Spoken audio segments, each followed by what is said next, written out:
मैं ऋषभ सिंह और आप सभी देख रहे हैं आपका अपना YouTube चैनल ऋषियस क्लासेस। और आज के इस वीडियो में हम बात करने वाले हैं अंडर ग्रेजुएट सेकेंड सेमेस्टर का, यानी कि चाहे वह बीए हो, चाहे बीएससी हो, चाहे बीकॉम हो, उसके सेकेंड सेमेस्टर का जो माइनर को करिकुलर सब्जेक्ट है या फिर होम साइंस भी कह सकते हैं, उसमें हमारा आता है फूड न्यूट्रिशन एंड हाइजीन के बारे में हम इस लेक्चर में पढ़ने वाले हैं। ठीक है, और यह जो पेपर है आप सबके सामने, ये एक्चुअली डीडीयू यूनिवर्सिटी का एक पेपर है जिसमें से एक बच्चे ने हमें सेंड किया था और इसी पर मैं वीडियो बना रहा हूं। तो आप लोग, अगर आप लोग के सिलेबस में यह पेपर आता है या सब्जेक्ट आता है तो आप लोग जरूर इस पेपर को लास्ट तक देखिए, जिससे आप लोग को अच्छे से सब कुछ समझ में आ जाए। तो यहाँ पर मैं थोड़ा पैटर्न पर बात कर लेता हूँ, उसके बाद आपने सीधे टॉपिक पर चलेंगे। यहाँ पर 2 घंटे का यह पेपर था जिसमें मैक्सिमम 75 नंबर मिल सकते हैं। और यहाँ पर लिखा हुआ है पुस्तिका में 50 प्रश्न दिए गए हैं, सभी प्रश्न करने होंगे, प्रत्येक प्रश्न के 1.5 अंक मिलेंगे। ठीक है, इतनी ही चीजें आप सबके काम की है और ये सभी चीजें अगर आप लोग पढ़ना चाहते हैं तो वीडियो रोककर पढ़ सकते हैं। चलो अब हम सीधे मुद्दे पर आते हैं, यानी कि अपने क्वेश्चंस पर आते हैं। देखो यहाँ पर सबसे पहला क्वेश्चन दिया गया है कि the basic unit of protein is.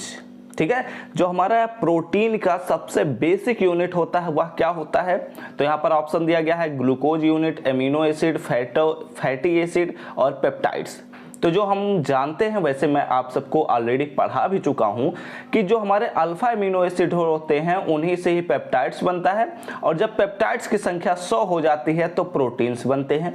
तो इस प्रकार हम कह सकते हैं कि हमारा जो बी ऑप्शन है वो करेक्ट होता है, यानी कि जो बेसिक यूनिट ऑफ प्रोटीन है वह होता है एमिनो एसिड। ठीक है, अगले क्वेश्चन पर हम बढ़ते हैं। अगला क्वेश्चन हमारे पास आता है कि substance needed by the body for growth, energy, repair and maintenance is called a। ठीक है, यानी कि यहाँ पर हमसे पूछा जा रहा है कि पदार्थ जो शरीर के वृद्धि, ऊर्जा, निर्माण एवं मरम्मत करता है उसे हम क्या कहते हैं। ठीक है, मतलब हमारे जो शरीर के लिए सबसे ज्यादा जरूरी सबस्टेंस है, पदार्थ है, उसे हम क्या कहते हैं। ऑप्शन दिया गया है nutrient, carbohydrate, calories, fatty acid. तो यहाँ पर जो हमारा करेक्ट ऑप्शन होगा वो होगा न्यूट्रिएंट। ऑप्शन ए जो है वह एक करेक्ट ऑप्शन है। तो अब हम तीसरे क्वेश्चन पर बढ़ने से पहले हम कहना चाहेंगे कि अगर आप सभी चैनल पर पहली बार आए हैं तो जरूर नीचे दिए हुए रेड बटन पर क्लिक करके सब्सक्राइब कर लीजिएगा, साथ ही बेल आइकन को ऑल पर भी सिलेक्ट कर लीजिएगा, जिससे हम आप सबके प्रिपरेशन को हमेशा बेहतर बना सके। तो अब चलिए हम अपने तीसरे क्वेश्चन पर बात करते हैं। तो यहाँ पर तीसरा क्वेश्चन देखिए, यहाँ पर कहता है तीसरे क्वेश्चन में कि फर्मेंटेशन इंक्रीजेज, यानी कि किण्वन से बढ़ता है। तो यहाँ पर ऑप्शन दिया गया है कैल्शियम, डाइजेबिलिटी, विटामिन ए, प्रोटीन। तो यहाँ पर जो करेक्ट ऑप्शन है, यानी कि फर्मेंटेशन से क्या बढ़ेगा, इसका करेक्ट ऑप्शन होता है विटामिन ए। यानी कि जब हमारा फर्मेंटेशन होता है तो उससे विटामिन ए बढ़ता है। ठीक है, अगले क्वेश्चन पर हम बात करते हैं। अगला क्वेश्चन हमारे पास दिया गया है कि ये बहुत ही इंपॉर्टेंट क्वेश्चन, समझ सकते हैं कि what does a junk food contain. Junk food में क्या मौजूद होता है? जैसे आप लोग मोमोज, चाउमीन और ये सभी चीजें जो खाते हैं, ये जंक फूड जो होते हैं, उनमें क्या कंटेन होता है? तो यहाँ पर ऑप्शन दिया गया है एक्सेस शुगर होता है, या एक्सेस साल्ट होता है, या एक्सेस फैट होता है, या फिर सभी होते हैं। तो यह जानते हुए आप लोग चलिए कि जो हमारा जंक फूड होता है वह एक बहुत ही खराब मटेरियल होता है, उसे खाने लायक नहीं होता, क्योंकि उसमें ये सभी चीजें कंटेन हुए रहते हैं। तो इसलिए ऑप्शन डी जो है वह करेक्ट होता है। ठीक है, अब हम अगले क्वेश्चन पर बात करते हैं। अगला क्वेश्चन हमारे पास 5वें नंबर का क्वेश्चन आता है कि यहाँ पर पूछा जा रहा है डिफिशियंसी ऑफ आयोडीन इज, यानी कि आयोडीन के कमी से क्या होता है। तो सबसे पहला ऑप्शन दिया गया है घेघा, रतौंधी, बेरी, रिकेट्स। ठीक है, तो यहाँ पर हमारे पास जो ऑप्शन 5वें का होगा वो तो आप लोग खुद भी जानते होंगे, घेघा की कमी से, आयोडीन के कमी से होता है घेघा रोग। इसीलिए तो जो नमक होते हैं उसमें आयोडीन का इस्तेमाल किया जाने लग गया, क्योंकि आयोडीन अगर कम होता है तो घेंघा रोग होने लगता था, ठीक है, इसलिए आयोडीन का उपयोग किया जाने लगा। अब हम बात करते हैं अपने छठे क्वेश्चन पर, और टोटल 50 क्वेश्चंस हैं, तो आप लोग धैर्य बनाकर देखते रहिएगा जिससे आप लोगों का प्रिपरेशन हम बेहतर बना सकें। छठे क्वेश्चन पर हम बात करते हैं, यहाँ पर दिया गया है कि which gives us instant energy, यानी कि हमें तत्कालिक ऊर्जा कौन सा ऐसा पदार्थ है जो देता है। तो ऑप्शन दिया गया है glucose, B option fat, protein, all of these.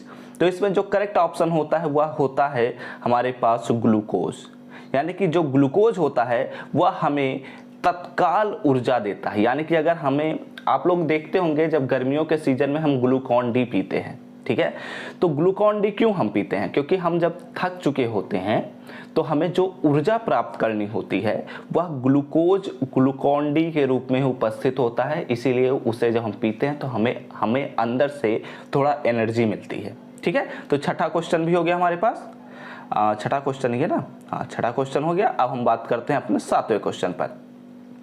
सातवां क्वेश्चन हमसे पूछा जाता है कि the result of extreme loss of protein is, यानी कि अगर हम प्रोटीन के अत्यधिक क्षय, यानी कि उससे हम अत्यधिक लॉस होता है हमें प्रोटीन का, तो क्या उससे हो सकता है? तो यहाँ पर ऑप्शन दिया गया है कि मलेरिया हो सकता है, टाइफाइड हो सकता है, क्वासिकोर हो सकता है, या फिर इनमें से कोई नहीं हो सकता। तो इसका जो सही ऑप्शन होता है वो होता है कि क्वासिकोर हो सकता है, ठीक है। तो आप लोग ध्यान में रखिए कि जो क्वासिकोर रोग होता है वो होता है प्रोटीन के अत्यधिक लॉस होने से। और हम आप सबको ऑलरेडी बता चुके हैं कि जो हमारे 20 अल्फा एमिनो एसिड होते हैं वही प्रोटीन के निर्माण में काम आते हैं। तो वही 20 एमिनो एसिड पर आप फोकस करिए, उन्हें कैसे प्राप्त कर सकते हैं आप लोग गूगल भी कर सकते हैं, और उसे अपने अंदर हमेशा मेंटेन करिए, ठीक है। चलो अब हम आगे बात करते हैं आठवें क्वेश्चन पर। आठवां क्वेश्चन हमसे पूछा जा रहा है कि low sodium diet is recommended इन।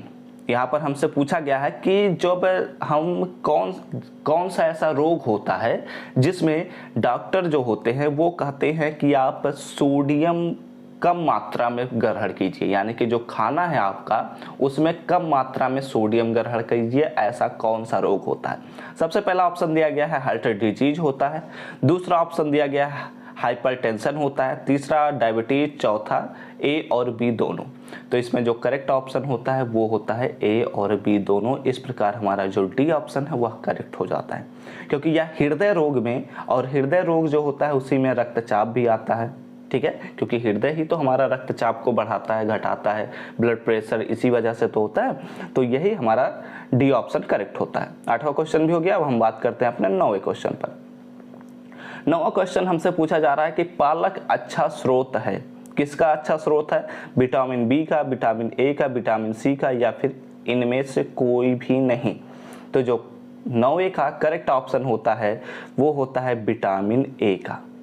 पालक, अगर हम पालक का साग खाते हैं या पालक को किसी भी तरह से अगर हम ग्रहण करते हैं तो वह विटामिन ए का बहुत ही अच्छा स्रोत होता है, ठीक है। नेक्स्ट क्वेश्चन पर हम बढ़ते हैं, ज़्यादा समय नहीं बर्बाद करते इन सभी क्वेश्चन पर। बहुत ही आसान से क्वेश्चन हैं, अगर कोई भी नॉर्मल बच्चा भी पढ़कर ना भी गया होगा तो वो भी मेरे ख्याल से 50 क्वेश्चंस में से आराम से 30 से 35 क्वेश्चन कर ही ले जाएगा, कोई इसमें बहुत बड़ी बात नहीं है। कुछ चीज़ें तो जनरल नॉलेज ही हैं। आगे हम बात करते हैं, how many amino acids makes protein. कितने एमिनो एसिड ऐसे होते हैं जो प्रोटीन का निर्माण करते हैं? अभी मैंने आप सबको बताया कि 20 एमिनो एसिड ही होते हैं जो प्रोटीन का निर्माण करते हैं, इसलिए ऑप्शन ए होता है वह करेक्ट हो जाता है, ठीक है। नेक्स्ट क्वेश्चन पर हम बढ़ते हैं। नेक्स्ट क्वेश्चन आता है हमारे पास कि cleanness, physical exercise, rest and sleeps are part of. किसका पार्ट होता है? हाइजीन का होता है, या पर्सनल हाइजीन का होता है, या सोशल हाइजीन का होता है, या फिर इनमें से कोई भी नहीं होता। हाइजीन का क्या मतलब होता है? मतलब होता है स्वच्छता, ठीक है, कि किसका पार्ट है। तो अगर आप साफ सफाई रखते हैं, आप फिजिकल एक्सरसाइज करते हैं यानी कि योगा कर सकते हैं, जिम कर सकते हैं, या और आप सोते हैं और आप आराम करते हैं, तो ये किसका पार्ट हो सकता है? क्या यह स्वच्छता का होगा, या फिर आप व्यक्तिगत स्वच्छता का होगा, या फिर सामाजिक स्वच्छता का होगा, या फिर इनमें से कोई भी नहीं होगा? तो आप लोग अगर योगा करते हैं, जिम करते हैं तो वो आपके लिए ही अच्छा है, आराम करते हैं तो वो भी आपके लिए अच्छा है, लेकिन बहुत ज़्यादा आराम भी नहीं करना चाहिए क्योंकि आराम हराम है। तो इसलिए थोड़ा लिमिटेड मात्रा में ये सभी चीज़ें करनी चाहिए, ठीक है। तो इसलिए यह पर्सनल हाइजीन का काम करता है। नेक्स्ट क्वेश्चन पर बढ़ते हैं, 12वें क्वेश्चन पर आते हैं। यहाँ पर हमसे पूछा गया है हनी इज, शहद क्या है? कार्बोहाइड्रेट है, प्रोटीन है, फैट है, विटामिन बी है। तो यहाँ पर ऑप्शन ए करेक्ट होता है क्योंकि जो हनी होता है वह फ्रक्टोज उसमें बहुत ज़्यादा पाया जाता है। तो जो कार्बोहाइड्रेट होता है वह एक फ्रक्टोज जो होता है वह कार्बोहाइड्रेट का ही एक पार्ट होता है, इसलिए 12 का ए करेक्ट हो जाता है। नेक्स्ट क्वेश्चन पर हम बढ़ते हैं। नेक्स्ट क्वेश्चन हमसे पूछा गया है the world health day is celebrated on. World health day यानी कि विश्व स्वास्थ्य दिवस कब मनाया जाता है? तो इसमें ऑप्शन दिया गया है 1 मार्च, 6 अक्टूबर, 7 अप्रैल, 10 दिसंबर। तो यहाँ पर 13 का जो करेक्ट ऑप्शन होता है वह 7 अप्रैल होता है। तो ऐसे भी क्वेश्चन पूछे जा सकते हैं, तो आप लोग अपने प्रिपरेशन में इन चीज़ों को भी सम्मिलित कर लीजिएगा, ठीक है। नेक्स्ट क्वेश्चन पर हम बढ़ते हैं। यहाँ पर हमसे पूछा जा रहा है कि एयरबॉर्न डिजीज क्या है, मतलब इनमें से कौन से एयरबॉर्न डिजीज हैं, यानी कि वायु जनित रोग, यानी कि वायु में गंदगी के कारण जो रोग होते हैं उनमें से कौन सा है? तो इसमें ऑप्शन दिए गए हैं खसरा है, इन्फ्लुएंजा है, डिप्थीरिया है या उपरोक्त सभी हैं, ठीक है। तो 14 का जो करेक्ट ऑप्शन होता है वो एक्चुअली होता है उपरोक्त सभी, ठीक है। यानी कि सभी के सभी जितने भी ऊपर दिए गए हैं, खसरा हो या इन्फ्लुएंजा हो या डिप्थीरिया हो, ये सभी के सभी वायु जनित रोग होते हैं। 14 ही है ना? हाँ 14, ठीक है। अब हम अगले क्वेश्चन पर बढ़ते हैं। अगला क्वेश्चन हमारे पास आता है कि which of the following is the good source of animal protein. Animal protein यानी कि हम जो जंतुओं से प्रोटीन को प्राप्त करते हैं उनमें से कौन सा सबसे अच्छा स्रोत होता है? तो पहला आलमंड दिया गया है, दूसरा सोयाबीन दिया गया है, तीसरा एग दिया गया है, चौथा वालनट दिया गया है। तो जो अगर यहाँ पर कॉमन सेंस यूज कर लें तो आलमंड तो हम जंतुओं से प्राप्त नहीं करते, यह पेड़ों से प्राप्त होता है। सोयाबीन जो होता है वह भी हम पेड़ों से ही प्राप्त करते हैं, जंतुओं से प्राप्त नहीं करते। वालनट जो होता है यानी कि अखरोट, यह भी पेड़ों से प्राप्त करते हैं। केवल एक ही ऑप्शन बच रहा है जो हम पेड़ों से नहीं प्राप्त कर सकते, वो होता है एग यानी कि अंडा। तो यही एनिमल का अच्छा स्रोत है, ठीक है। एनिमल से प्राप्त करने वाले विटामिन का अच्छा स्रोत है। नेक्स्ट क्वेश्चन पर हम बढ़ते हैं। यहाँ पर पूछा जा रहा है which one is not a communicable disease, यानी कि कौन सा ऐसा रोग है जो हम एक से दूसरे में स्थानांतरित कर सकते। यहाँ पर पूछा जा रहा है कि which one is not a communicable disease, यानी कि कौन सा ऐसा रोग है जो हम एक इंसान से दूसरे इंसान में भेज नहीं सकते या फिर उस रोग का फैलाव नहीं कर सकते, ठीक है। कम्युनिकेबल डिजीज का मतलब क्या होता है कि एक व्यक्ति से दूसरे व्यक्ति में फैलना, जिस भी रोग हो चाहे वह कोई भी रोग हो तो उसी को ही हम कहते हैं कम्युनिकेबल डिजीज। तो यहाँ पर हमसे ऑप्शन दिया गया है कि डेंगू हो सकता है, स्कर्वी हो सकता है, टाइफाइड फीवर हो सकता है, वूफिंग कफ हो सकता है यानी कि काली खांसी हो सकता है। तो यहाँ पर जो 16 का करेक्ट ऑप्शन होता है वो होता है स्कर्वी। स्कर्वी आप एक व्यक्ति से दूसरे व्यक्ति में नहीं फैला सकते, यह किसी विटामिन की कमी के कारण ही यह रोग होता है, और वह विटामिन का नाम अभी हम नहीं ले सकते क्योंकि आगे ऐसे क्वेश्चंस पूछे गए हैं, ठीक है। तो 16 का जो होता है वह बी ऑप्शन करेक्ट होता है। नेक्स्ट क्वेश्चन पर हम बढ़ते हैं। नेक्स्ट क्वेश्चन है हमारे पास 17 नंबर का क्वेश्चन। यहाँ पर हमसे पूछा जा रहा है कि which of the following disease are an example of non communicable disease, यानी कि यहाँ पर हमसे पूछा गया है कि कौन सा ऐसा रोग है, कौन सा ऐसा ऑप्शन है जो एग्जाम्पल बनता है नॉन कम्युनिकेबल डिजीज का, यानी कि एक व्यक्ति से दूसरे व्यक्ति में ना फैलता हो जो रोग, उसी को ही हम कहते हैं नॉन कम्युनिकेबल डिजीज। जैसे कोरोना था वह कम्युनिकेबल डिजीज था क्योंकि वह एक व्यक्ति से दूसरे व्यक्ति में फैलता था, ठीक है, इसलिए वह एक कम्युनिकेबल डिजीज था। लेकिन यहाँ पर पूछा गया नॉन कम्युनिकेबल डिजीज के बारे में। ऑप्शन दिया गया है कैंसर, डायबिटीज, हाइपरटेंशन या फिर सभी के सभी, ठीक है।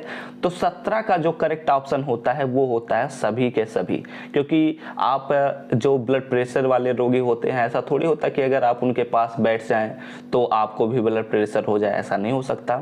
मधुमेह यानी कि डायबिटीज यानी कि शुगर जो रोग होता है वह भी नहीं फैलता। और कैंसर जो होता है वह भी रोग नहीं फैलता एक दूसरे से, ठीक है। तो इसलिए ये सभी के सभी ही हमारे नॉन कम्युनिकेबल डिजीज होते हैं। नेक्स्ट क्वेश्चन पर हम बात करते हैं। नेक्स्ट क्वेश्चन हमसे पूछा गया है कि diseases that spreads from one person to another are called. यहाँ पर क्या पूछा गया है कि एक व्यक्ति से दूसरे व्यक्ति में जो डिजीज फैलता है, जो रोग फैलता है, उसे हम क्या कहते हैं। पहला ऑप्शन कम्युनिकेबल डिजीज, दूसरा ऑप्शन दिया गया है डीजेनरेटिव डिजीज, तीसरा ऑप्शन दिया गया है नॉन कम्युनिकेबल डिजीज और चौथा ऑप्शन दिया गया है NOT यानी कि नन ऑफ दीज। तो यहाँ पर हिंदी में भी मैं पढ़ सकता हूँ संचारी रोग, अपक्षयी रोग, गैर संचारी रोग या कोई भी नहीं, ठीक है। तो यहाँ पर संचारी रोग जो होता है वह करेक्ट ऑप्शन होता है क्योंकि यह एक व्यक्ति से दूसरे व्यक्ति में फैलता है। नेक्स्ट क्वेश्चन पर हम बात करते हैं 19वें नंबर के क्वेश्चन पर।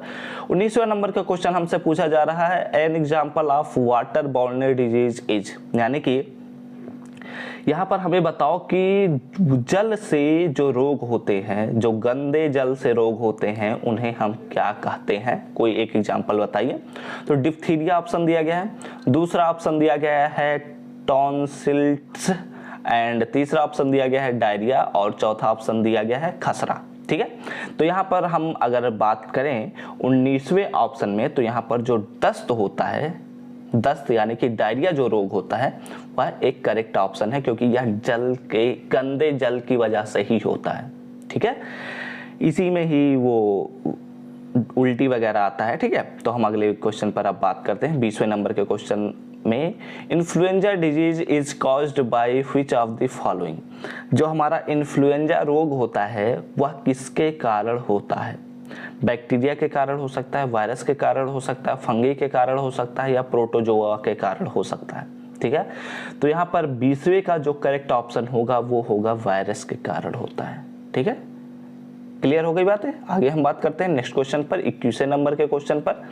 21वें नंबर का क्वेश्चन हमसे पूछा जा रहा है कि among the food items listed below which is the richest source of vitamin सी।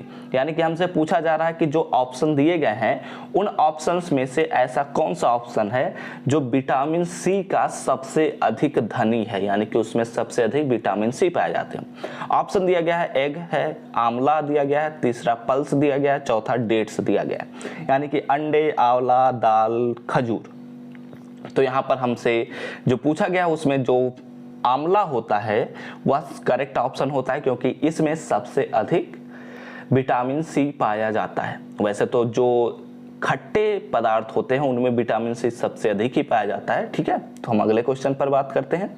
अगला क्वेश्चन हमारे पास आता है कि which of the following vitamin aids in blood clotting, ठीक है। यानी कि यहाँ पर हमसे पूछा जा रहा है कि कौन सा ऐसा विटामिन है जो रक्त के थक्का जमाव में काम आता है, ठीक है। तो यहाँ पर हमारे पास ऑप्शन दिया गया है vitamin K, vitamin C, vitamin D, vitamin A. कौन सा ऐसा ऑप्शन हो सकता है। तो यहाँ पर जो विटामिन के है वही एक करेक्ट ऑप्शन होता है क्योंकि विटामिन के जो होता है वह हमारे शरीर में अगर कहीं कट जाता है तो खून बहने लगता है। तो आप लोग देखते होंगे उस खून को थैली एक थक्का जमाता है तो उसमें विटामिन के का ही उपयोग होता है, ठीक है। नेक्स्ट क्वेश्चन पर हम बात करते हैं। यहाँ पर हमसे बहुत ही आसान सा क्वेश्चन पूछा गया है beriberi is caused due to by deficiency of, यानी कि बेरी बेरी रोग किसके कारण हो सकता है। तो यहाँ पर आप लोग नॉर्मली जानते होंगे कि विटामिन बी के कारण होता है, लेकिन यहाँ पर कुछ और कठिन कर दिया गया है। यहाँ पर हमसे पूछा जा रहा है कि विटामिन B12 के कारण होगा या विटामिन B2 के कारण होगा या विटामिन B6 के कारण होगा या फिर विटामिन B1 के कारण होगा। तो यहाँ पर जो करेक्ट ऑप्शन होता है 23वें का वो होता है विटामिन B1 के कारण होता है, ठीक है। नेक्स्ट क्वेश्चन पर हम बात करते हैं अपने 24वें नंबर के क्वेश्चन पर। तो 24वें नंबर के क्वेश्चन में हमसे पूछा गया है the deficiency of calcium leads, यानी कि यहाँ पर हमसे पूछा जा रहा है कि कैल्शियम के कमी के कारण कौन सा रोग हो सकता है। तो यहाँ पर दिया गया है ऑप्शन एनीमिया हो सकता है, रिकेट्स हो सकता है, प्लेगरा हो सकता है या फिर नाइट ब्लाइंडनेस हो सकता है। तो 24वें का जो करेक्ट ऑप्शन होता है वो होता है रिकेट्स हो सकता है, यानी कि अगर हमारे शरीर में कैल्शियम की कमी हो रही है तो हमारे बोन्स कमजोर हो सकते हैं और रिकेट्स जैसे रोग हो सकते हैं। नेक्स्ट क्वेश्चन पर हम बात करते हैं। यहाँ पर 25वें नंबर का क्वेश्चन आता है और हम लोग लगभग हाफ क्वेश्चंस कंप्लीट कर चुके हैं इस पेपर का। तो इस क्वेश्चन पर हम बात करते हैं, deficiency of iron cause. Iron की कमी से कौन सा रोग हो सकता है? नाइट ब्लाइंडनेस यानी कि रतौंधी हो सकता है, एनीमिया हो सकता है, या फिर रिकेट्स हो सकता है, या फिर प्लेगरा हो सकता है। तो यहाँ पर जो 25वें का करेक्ट ऑप्शन आता है वह होता है एनीमिया। रक्त में क्या पाया जाता है? आयरन, और आयरन की कमी से क्या हो सकता है? एनीमिया जैसे रोग हो सकते हैं। ठीक है, नेक्स्ट क्वेश्चन पर हम बात करते हैं। नेक्स्ट क्वेश्चन हमारे पास आता है कि which of the following is a fat soluble vitamin. ऐसा कौन सा विटामिन है जो फैट में सॉल्युबल होता है? दो ही प्रकार के विटामिन होते हैं, एक होते हैं वाटर सॉल्युबल, दूसरा होता है फैट सॉल्युबल। तो यहाँ पर हमसे पूछा जा रहा है कि कौन सा ऐसा है, तो ऑप्शन दिया गया है। इन ऑप्शंस में से जो करेक्ट ऑप्शन है वो होता है विटामिन के। विटामिन के जो होता है वह फैट में सॉल्युबल है, जबकि बचे हुए और सभी जो इतने भी विटामिन हैं वो सभी के सभी वाटर सॉल्युबल विटामिन होते हैं। नेक्स्ट क्वेश्चन पर हम बात करते हैं 27वें नंबर के क्वेश्चन पर। यहाँ पर हमसे पूछा जा रहा है कि deficiency disease of niacin is, यानी कि नियासिन के कमी से कौन सा रोग हो सकता है? तो 27वें का जो करेक्ट ऑप्शन होता है वह होता है प्लेगरा। प्लेगरा जैसे रोग से नियासिन के कमी से होते हैं। नेक्स्ट क्वेश्चन पर हम बात करते हैं। 28वें क्वेश्चन में हमसे पूछा जा रहा है कि which of the following is not a nutrient. ऐसा कौन सा ऑप्शन है जो न्यूट्रिएंट नहीं है? तो जो कार्बोहाइड्रेट्स होता है वह न्यूट्रिएंट होता है, फैट्स जो होता है वह भी एक न्यूट्रिएंट होता है, विटामिन जो होता है वह भी एक न्यूट्रिएंट होता है। केवल एंटीऑक्सीडाइजेंट्स जो होता है, हिंदी में पढ़ लेते हैं, एंटीऑक्सीडेंट्स जो होते हैं वो हमारे न्यूट्रिएंट्स नहीं होते हैं। नेक्स्ट क्वेश्चन पर हम बात करते हैं। यहाँ पर हमसे पूछा जा रहा है कि which is another name for cobalamin. ठीक है, यानी कि कोबलामिन का दूसरा नाम क्या होता है? यह भी एक विटामिन ही है, विटामिन का एक दूसरा नाम है। तो इसमें ऑप्शन जो करेक्ट है वह पहला ही ऑप्शन है, विटामिन B12। 29वें का ऑप्शन B12 है। ठीक है, नेक्स्ट क्वेश्चन पर हम बात करते हैं। यह क्वेश्चन मेरे ख्याल से अगर कोई भी बायोलॉजी का बच्चा दे रहा होगा इस पेपर को तो वह बहुत ही आसानी से कर लिया होगा, क्योंकि ये सभी चीज़ें बायोलॉजी के लिए बहुत ही लोअर लेवल की चीज़ें हैं। ठीक है, तो हम नेक्स्ट क्वेश्चन पर बात करते हैं। वैसे भी अगर किसी का भी जनरल नॉलेज अच्छा होगा तो वो आसानी से कर लेगा, क्योंकि ये सभी चीज़ें बहुत ही बेसिक चीज़ें हैं। अगर यह 8 का बच्चा भी पेपर देने बैठ जाता तो वो भी कर सकता था। ठीक है, नेक्स्ट क्वेश्चन पर हम बात करते हैं। Iodised salt is a good source of. Iodine जो नमक होता है वह किसका अच्छा सोर्स है?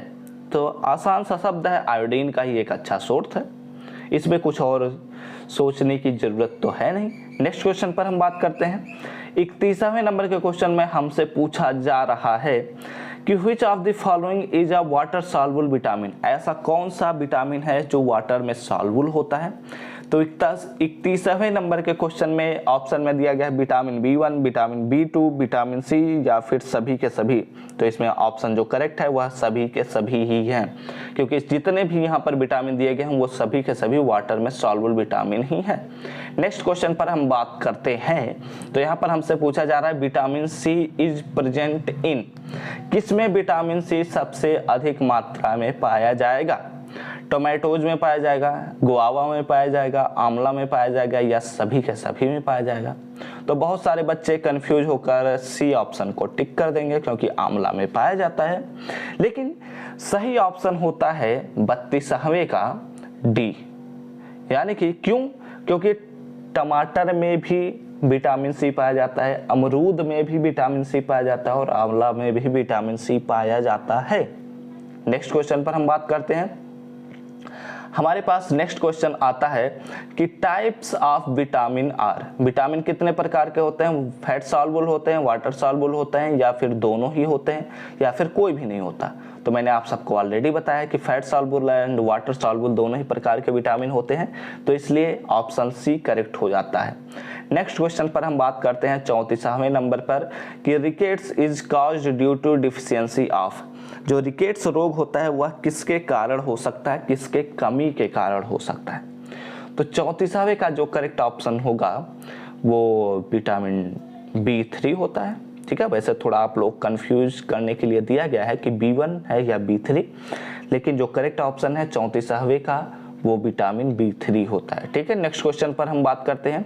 सुक्रोज सुक्रोज क्या है? मोनोसैकेराइड है या डाइसैकेराइड है या पॉलीसैकेराइड है या ट्राइओज है, ठीक है। तो सुक्रोज जो होता है वह 2 मॉलिक्यूल से मिलकर बना होता है, एक ग्लूकोज होता है, एक फ्रक्टोज होता है, इसलिए हमारा जो सुक्रोज है वह एक डाइसैकेराइड है। नेक्स्ट क्वेश्चन पर हम बात करते हैं। 35 क्वेश्चंस ऑलरेडी कवर कर चुके हैं, बहुत ही जल्द इस वीडियो को हम समाप्त करने वाले हैं। तो अगर अभी तक इस वीडियो को देख रहे हैं तो जरूर लाइक करिएगा, साथ ही साथ सब्सक्राइब करके बेल आइकन को ऑल पर भी सिलेक्ट कर लीजिएगा, जिससे हम आप सबके प्रिपरेशन को बेहतर बना सकें। यहाँ पर हमसे पूछा जा रहा है कि खट्टे फलों में मुख्य रूप से होता है, खट्टे फलों में मुख्य रूप से विटामिन सी ही होता है, ठीक है। तो 36वें का जो डी ऑप्शन है वह करेक्ट ऑप्शन हो जाता है। नेक्स्ट क्वेश्चन पर हम बात करते हैं। तो यहाँ पर हमसे पूछा जा रहा है कि vitamin C protects us from, ठीक है, यानी कि विटामिन सी जो होता है वह किससे हमें रक्षा करता है? तो 37वें का जो करेक्ट ऑप्शन है वो पहला ही ऑप्शन है, स्कर्वी डिजीज जो होते हैं उनसे विटामिन सी हमें बचाता है। अगले क्वेश्चन पर हम बात करें तो यहाँ पर आता है 38वें नंबर का क्वेश्चन। यहाँ पर हमसे पूछा जा रहा है कि जो ब्रेड्स मिलते हैं वो किसका अच्छा सोर्स होता है, किस न्यूट्रिएंट्स का सबसे अच्छा सोर्स होता है? तो यहाँ पर हमसे हमारे ऑप्शन में दिया गया है कार्बोहाइड्रेट का, फैट्स का, प्रोटीन्स का या सभी के सभी का। तो जो 38 नंबर का ऑप्शन होगा क्वेश्चन का, वैसे तो बहुत सारे बच्चे ऑल ऑफ द एबव लगा दिए होंगे, लेकिन ये एक्चुअली कार्बोहाइड्रेट्स का सबसे अच्छा सोर्स होता है। इसमें प्रोटीन से बहुत ही कम मात्रा में पाया जाता है, ठीक है। अब हम अगले क्वेश्चन पर बात करते हैं। यहाँ पर हमारे पास 39 नंबर का क्वेश्चन आता है, जिसमें पूछा जा रहा है कि the nutrients present in sugar is, जो शुगर होता है उसमें न्यूट्रिएंट्स कैसे पाए जाते हैं, ठीक है, फैट के रूप में, प्रोटीन के रूप में, विटामिन के रूप में या कार्बोहाइड्रेट के रूप में? तो यहाँ पर 39वें नंबर का जो ऑप्शन होगा वो होगा कार्बोहाइड्रेट, क्योंकि शुगर जो होता है वह एक कार्बोहाइड्रेट ही होता है। तो 39 नंबर का क्वेश्चन हो चुका। अब हम बात करते हैं 40 नंबर के क्वेश्चन पर, और यहाँ पर हमसे पूछा जा रहा है कि जर्म्स लिव्स इन, यानी कि कीटाणु किस में रहते हैं? धूल में रहते हैं, पानी में रहते हैं, हवा में रहते हैं या सभी के सभी जगहों पर होते हैं? तो बिल्कुल सही है, सभी जगहों पर हमारे जर्म्स पाए जाते हैं। अगले क्वेश्चन पर हम बात करते हैं। यहाँ पर हमसे पूछा जा रहा है कि डैश इज स्लैश और the body main on the first choice of energy. Energy का जो सबसे यहाँ पर पूछा जा रहा है, हिंदी में भी मैं पढ़ देता हूँ। शरीर में ऊर्जा का मुख्य या पहला विकल्प क्या है? पानी है, कार्बोहाइड्रेट है, प्रोटीन है या फैट्स है? तो इसमें जो सही ऑप्शन है वह तो करेक्ट ऑप्शन एक ही होगा। तो 41वें का जो करेक्ट ऑप्शन होगा वह कार्बोहाइड्रेट होगा। कार्बोहाइड्रेट जो होता है, अगर ग्लूकोज ऑप्शन में होता तो ग्लूकोज पर हम टिक करते, लेकिन यहाँ पर कार्बोहाइड्रेट दिया गया है तो जो ग्लूकोज होता है वह कार्बोहाइड्रेट ही होता है, इसलिए कार्बोहाइड्रेट पर हम टिक करेंगे। नेक्स्ट क्वेश्चन पर हम बात करें तो 42 नंबर का क्वेश्चन आता है। इस पर हमसे पूछा जा रहा है कि vitamin and minerals are required in dash quantity, यानी कि हमसे पूछा जा रहा है कि विटामिन और मिनरल की आवश्यकता कितनी मात्रा में होती है हमारे शरीर के लिए। तो जो इसमें करेक्ट ऑप्शन होगा वो बहुत सारे बच्चे गड़बड़ कर सकते हैं, बहुत सारे बच्चे लार्ज पर टिक कर दिए होंगे, लेकिन एक्चुअली लार्ज मात्रा में हमारे शरीर में विटामिन की ज़रूरत नहीं होती। कई विटामिन और मिनरल्स ऐसे होते हैं जो स्मॉल मात्रा में चाहिए और बहुत सारे ऐसे होते हैं जो लार्ज मात्रा में चाहिए। तो इसलिए जो ऑप्शन सी होता है वह करेक्ट ऑप्शन हो जाता है। अगले क्वेश्चन पर हम बात करें तो यहाँ पर हमसे पूछा जा रहा है 43वें नंबर के क्वेश्चन पर कि example of monosaccharide is, monosaccharide का एक एग्जाम्पल बताइए। तो यहाँ पर ऑप्शन सी जो होता है वह ग्लूकोज होता है, ठीक है। नेक्स्ट क्वेश्चन पर हम बात करते हैं और वीडियो खत्म ही होने वाला है, तो आप लोग ध्यान से देखिएगा। Which is called body building nutrients, body building यानी कि जो हमारे शरीर को निर्माण करने में सबसे अच्छा पोषक तत्व होता है वह कौन सा होता है? प्रोटीन होता है, फैट्स होता है, कार्बोहाइड्रेट होता है या फिर सभी के सभी होते हैं? तो 44 का जो ऑप्शन होगा वो करेक्ट ऑप्शन होगा प्रोटीन। प्रोटीन जो होता है वह सबसे ज़रूरी पदार्थ होता है हमारे शरीर के लिए। नेक्स्ट क्वेश्चन पर हम बात करते हैं। 45वें नंबर के क्वेश्चन में हमसे पूछा जा रहा है कि carbohydrates are primarily responsible for giving the body, यानी कि जो हमारा कार्बोहाइड्रेट होता है वह मुख्य रूप से शरीर को क्या देने के लिए जिम्मेदार होता है। तो यहाँ पर ऑप्शन दिया गया है मसल्स, एनर्जी, बोन डेवलपमेंट या हेल्दी बॉडी सेल्स। तो यहाँ पर जो 45 का करेक्ट ऑप्शन होगा वह होगा एनर्जी, क्योंकि यह एनर्जी को देने के लिए सबसे ज़्यादा जरूरी होता है कार्बोहाइड्रेट। ठीक है, अब हम अगले क्वेश्चन पर बात करते हैं। यहाँ पर हमसे पूछा जा रहा है कि निम्न में से कौन सा भोजन ऊर्जा देता है। कौन सा ऐसा भोजन है जो सबसे ज़्यादा ऊर्जा देता है। चावल है, चीनी है, ब्रेड है या सभी के सभी है। तो जो 46 का करेक्ट ऑप्शन होगा वो होगा सभी के सभी होते हैं। ठीक है, नेक्स्ट क्वेश्चन पर हम बात करते हैं। 47वें नंबर के क्वेश्चन पर हमसे पूछा जा रहा है कि what are required for strong bones. Strong bones के लिए हमें क्या जरूरी है। क्या कैल्शियम जरूरी है या विटामिन डी जरूरी है, या फिर दोनों के दोनों ही जरूरी है, या फिर कोई भी नहीं जरूरी है। तो हम तो जानते हैं कि कैल्शियम जो होता है वह शरीर के लिए सबसे ज़्यादा जरूरी होता है, क्योंकि हमारे शरीर के हड्डियों के लिए कैल्शियम ही सबसे ज़्यादा उपयोगी होता है। लेकिन जो विटामिन डी होता है वो जो हमें सूर्य से मिलता है वह भी हमारे शरीर के हड्डियों के लिए बहुत ज़रूरी है। इसलिए जो ऑप्शन सी होता है वह करेक्ट हो जाता है, क्योंकि यह दोनों ही ज़रूरी हैं। और बहुत ही जल्द हमारा वीडियो ख़त्म होने वाला है। तो यहाँ पर नेक्स्ट क्वेश्चन देखते हैं कि butter, carrot, milk and good source of, यहाँ पर एंड नहीं आर होना चाहिए, यानी कि हमसे पूछा जा रहा है कि मक्खन, गाजर, दूध अच्छे स्रोत हैं। किसके अच्छे स्रोत हैं। तो विटामिन ए के होंगे या विटामिन डी के होंगे या फिर दोनों के होंगे या फिर किसी का भी नहीं होगा। तो 48वें का जो करेक्ट ऑप्शन होता है वह विटामिन ए का होता है। ठीक है, नेक्स्ट क्वेश्चन पर हम बात करते हैं। 49वें नंबर के क्वेश्चन में हमसे पूछा गया है कि night blindness is caused by, यानी कि जो हमारा रतौंधी रोग होता है वह किसके कारण होता है। तो 49वें का जो करेक्ट ऑप्शन है वह विटामिन ए के कारण होता है।